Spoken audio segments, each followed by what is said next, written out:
தனுசு ராசி. இப்போ தனுசு ராசிய பொறுத்தவரைக்கும் நம்ம வந்து இந்த 7 சனிலாம் முன்னாடி நடந்து முடிஞ்சு, அதுக்கு ஒரு பெரிய சப்போர்ட் குடுத்தோம்.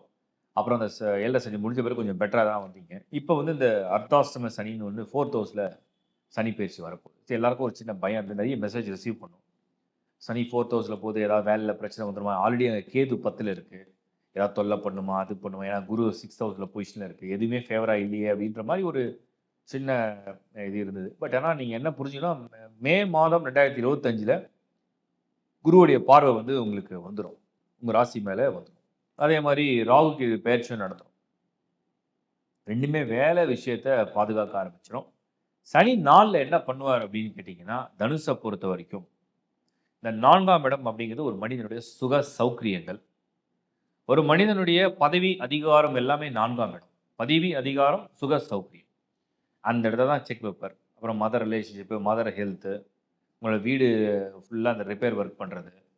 இதெல்லாம் யூஸ் பண்ணிக்கங்க. சனி 4ல வராரா, ஹெல்த் கேர் எடுத்துங்க. Health checkup. வாகனங்கள்ல பழுது இருக்கா, உடனே சரி பண்ணுங்க. இல்ல புதுசா மாத்துங்க. வீடு ரிப்பேரா, வீட ரிப்பேர் பண்ணுங்க. ரிப்பேர் பண்றவருக்கு தான் அதிகம் குடுக்கும். இப்ப நம்ம உடம்புல ஒரு பிரச்சனை நம்ம என்ன பண்ணுவோம்? மருந்து சாப்பிடுவோம். டாக்டர கன்சல்ட் பண்ணுவோம். அதுக்கு ட்ரீட்மெண்ட் எடுப்போம். ஒரு வண்டி பிரச்சனைனா என்ன பண்ணுவோம்? சர்வீஸ் குடுப்போம். அது பார்ட்ஸ் போயிடுச்சுனா பார்ட்ஸ் மாத்துவோம். வீட்ல ரிப்பேர்னா வீட்ல ரிப்பேர் பண்ணுவோம். பொருள் போயிடுச்சுனா பொருள மாத்துவோம். அவ்வளோதான். இதுதான் 4த் ஹவுஸ்ல சனி. ஒரு வேலையில எப்படி இருக்கும்? வொர்க் லோட் அதிகமாகும். பதவி, அதிகாரம் எப்படி இருக்கும்? பேருக்கு தான் எனக்கு இந்த பதவி. நான் தான் மேனேஜர், நான் தான் சீனியர். ஆனா, நான் இந்த எல்லா வேலையும் நான் தான் செய்றேன். என் கலீக்ஸ்லாம் ஒண்ணும் பண்ண மாட்றாங்க. எனக்கு கீழ வேலை பார்க்குறவங்க கூட ஒண்ணும் பெருசா சப்போர்ட் பண்ண இதுதான் தனுஷோட ஸ்டேட்டஸ். இது புரிஞ்சுட்டீங்கன்னா போதும். குருவுடைய பார்வை வந்து பெரிய சப்போர்ட் கிடைச்சிரும். அதனால முழுக்க முழுக்க இந்த சனி பெயர்ச்சி அப்படிங்கிறது வந்து பாதிப்ப மட்டுமே குடுக்கும்னு இல்ல. உழைப்புக்கு பலன் உண்டு அப்படின்னு நீங்க உறுதியா நம்புனீங்கன்னா, உங்களுடைய எதிர்பார்க்காத உழைப்ப மட்டும் நீங்க போடுங்க. பிரதிபலன் இப்ப எதிர்பார்க்காதீங்க. அந்த பிரதிபலன் நிச்சயமா ஒரு நாள் வரும். அது வரும்போது வரும். அத நீங்க எதிர்பார்த்துட்டே ஒரு வேலைய செய்யாதீங்க. அதுதான் நான் சொல்ல வரேன்.